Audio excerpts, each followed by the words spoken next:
नमस्कार दोस्तों, आप देख रहे हैं पंचायत के साथ में मैं राहुल पांडे। जिस तरह से बीती रात शनिवार को गुजरात के अंदर में वेरावल सोमनाथ के अंदर में जो डेमोलिशन किया गया है, इस मुद्दे पे हमारे साथ बात करने के लिए कांग्रेस के जो विधायक हैं इमरान खेड़ावाला जी, उनसे आइए बात करते हैं।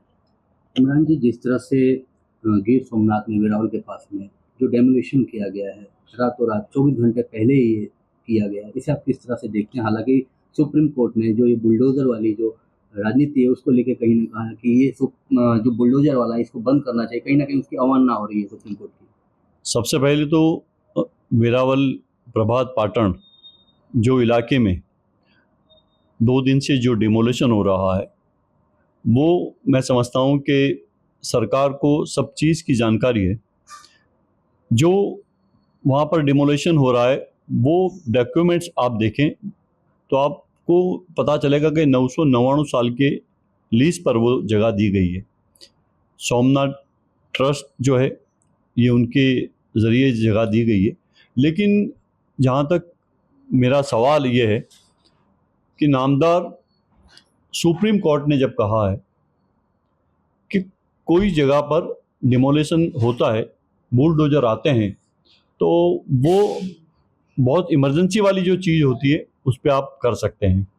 लेकिन कोई धार्मिक जगह है, मंदिर है, मस्जिद है, चर्च है या कोई और जगह पर आप डिमोलिशन करते हैं तो अभी ये रोक लगा दीजिए।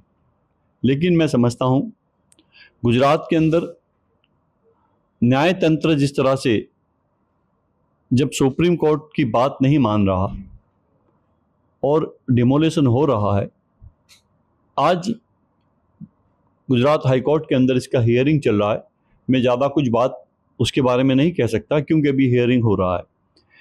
उम्मीद हमको ये विश्वास है कि जिस तरह से वो लोगों ने जो डॉक्यूमेंट्स दिए हैं, जो उनके पास पुराने डॉक्यूमेंट्स है, उनके पास जो टोटल उनके पास जो उनके वहाँ के पेपर्स है, वो देखते ऐसा लग रहा था कि नामदार हाई कोर्ट जो गुजरात के अंदर है वो हमें चौकस इंसाफ देगी।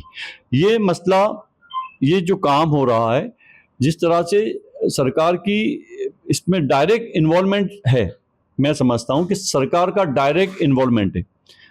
कम से कम जो अर्जदार है उनकी बात को सरकार को सुनना चाहिए था। जब तुम्हारे को जब डेट दिए हो, डेट के पहले आप डिमोलिशन कर देते हो।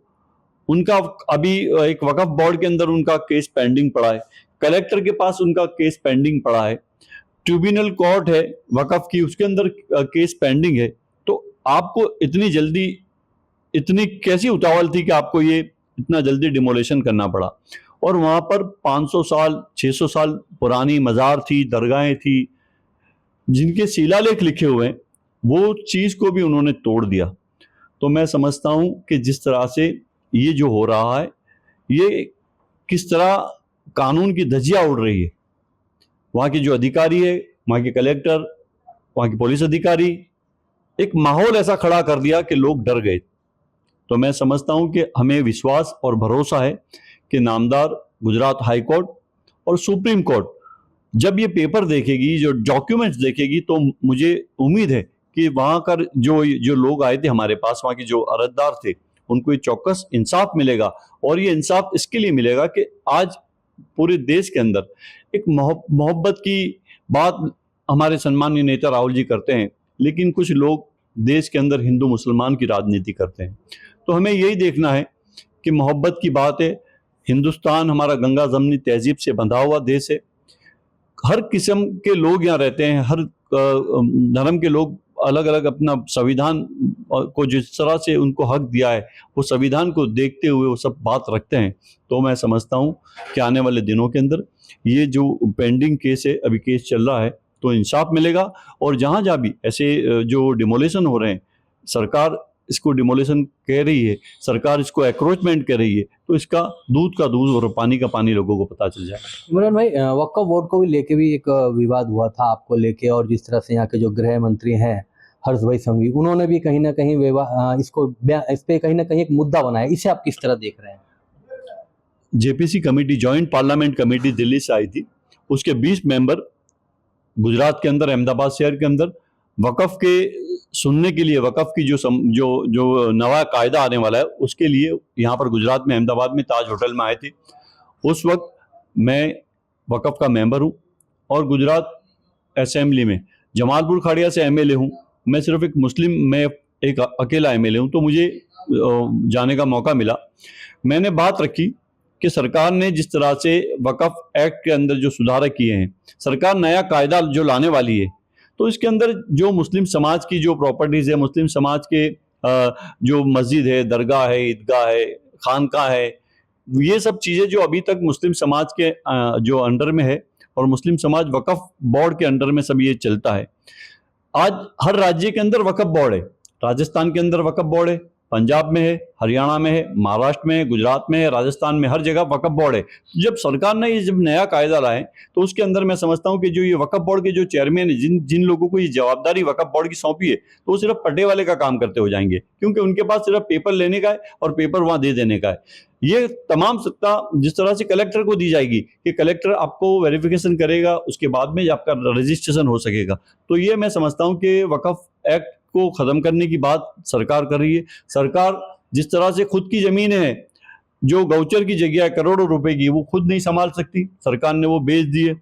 सरकार ने रेलवे बेच दी, सरकार ने आप देखो तो एयरपोर्ट बेच दिए, सरकार आप देखो तो पोर्ट बेच देती है, सरकार हर चीज़ बेच देती है। तो अब मुझे ऐसा लग रहा है कि वक़्फ़ की जो करोड़ों रुपए की प्राइम लोकेशन की प्रॉपर्टी है, उस पर सरकार की नज़र है, सरकार के कुछ मानित उद्योगपतियों को देना चाहती होगी। इमरान जी, जिस तरह से जम्मू कश्मीर में चुनाव है तो वहाँ पे अमित शाह जो गृह मंत्री हैं, उनका कहना है कि जैसे ईद आता है तो हम आप लोगों को गैस देंगे, इस तरह से वहाँ प्रलोभन दिया जा रहा है। तो कहीं ना कहीं ऐसा नहीं लगता कि इनका दोहरा चरित्र देखा जा रहा है, जिस तरह से यहाँ पे डेमोलेशन हो रहा है और वक्फ बोर्ड को लेके जिस तरह से अभी आप बता रहे हैं कि जिस तरह से उसमें बताया जा रहा है कि कलेक्टरों को पूरी पावर दी जाएगी, तो इसे आप किस तरह देख रहे हैं? देश के गृह राज्य मंत्री, मैं उनको यही कहना चाहता हूँ कि आपने जम्मू कश्मीर के अंदर इलेक्शन है, वहाँ आपने बोला कि हम 2 सिलेंडर गैस के ईद के दिन, मुहर्रम के दिन देंगे। बड़ी अच्छी बात है, खुशी हुई मुझे कि देश के गृह राज्य मंत्री ने ये बात कही है।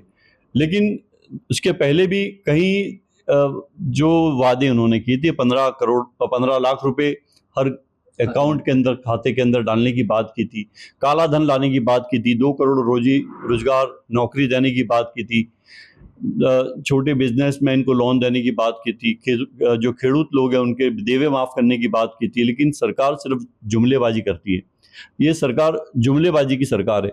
इसलिए गृह राज्य मंत्री ने 2 सिलेंडर की बात की है। मैं चलो देंगे तो अच्छी बात है, लेकिन लेकिन गुजरात में भी बीजेपी शासित है और भी राज्य में बीजेपी शासित है, तो वहां पर भी तो यहाँ की भी जनता को मिलना चाहिए ना। यहाँ की जनता ने ऐसा क्या पाया? गुजरात के अंदर जिस तरह से 30 साल से भारतीय जनता पार्टी की सरकार है, यहाँ उनको जिस तरह से मेजोरिटी मिलती है, वो फुल मेजोरिटी के अंदर सरकार बनती है। लेकिन गुजरात के अंदर जो, राजस्थान के अंदर जो सुविधा गैस के अंदर सब्सिडी मिलती है, वो गुजरात में नहीं मिलती। आप देखिए कि दूसरे और स्टेट के अंदर या भारतीय जनता पार्टी की सरकार है, वहाँ पर गैस के अंदर सब्सिडी मिलती है, वहाँ उनको सस्ते में जो सिलेंडर मिलता है। लेकिन गुजरात के अंदर आपको 1200 रुपये में सिलेंडर मिलेगा।